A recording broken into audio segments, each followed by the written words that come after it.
স্ত্রী ও 4 সন্তানকে নিয়ে প্রাইভেট কারে ঢাকা থেকে গাজীপুরের শ্রীপুরে যাচ্ছিলেন ঔষধ ব্যবসায়ী হাসিবুল ইসলাম ওরফে বাদশাহ, বয়স 40 বছর। যানজটের কারণে শ্রীপুরের শ্বশুরবাড়িতে পৌঁছাতে তাদের রাত 3টা বেজে যায়। তখন হাসিবুলের স্ত্রীকে ঘিরে ধরে 15 থেকে 20 জন কিশোর তরুণদের একটি দল। এক পর্যায়ে তারা স্বর্ণালঙ্কার ছিনিয়ে নেওয়ার চেষ্টা করলে হাসিবুল বাধা দেয়। তখন স্ত্রী সন্তানদের সামনে হাসিবুলকে ইট দিয়ে আঘাত করে হত্যা করে তারা।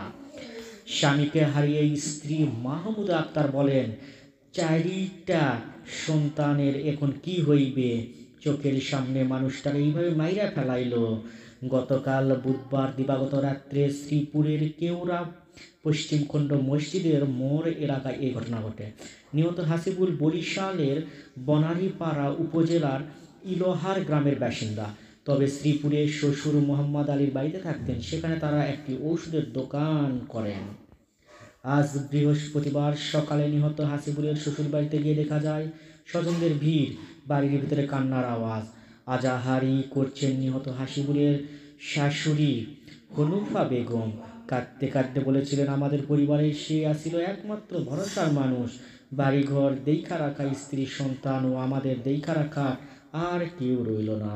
যারা আমাদের মেয়ে জামাইয়ের মারছে, আমি তাদের ফাঁসি দেইখা মরতে চাই।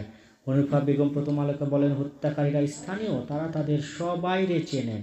জায়গা জমি কিংবা অন্য কোনো বিষয় নিয়ে কারো বিরোধ ছিল না। মাদকাসক্ত তরুণ ও কিশোরদের কয়েকটি গ্রুপ নিয়মিত এলাকায় টহল দেয়। স্থানীয় রুবেল দলের নেতৃত্ব দেয়।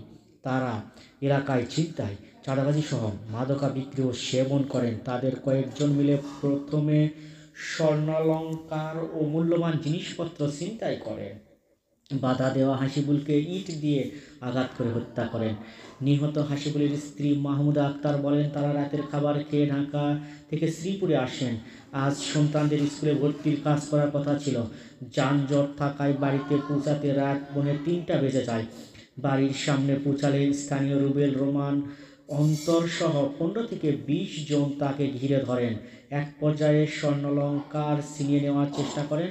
তাদের সঙ্গে ঘরের চাবি ছিল না। দোকান থেকে স্বামী ওই চাবি নিয়ে ফিরে দেখেন তার স্বর্ণালঙ্কার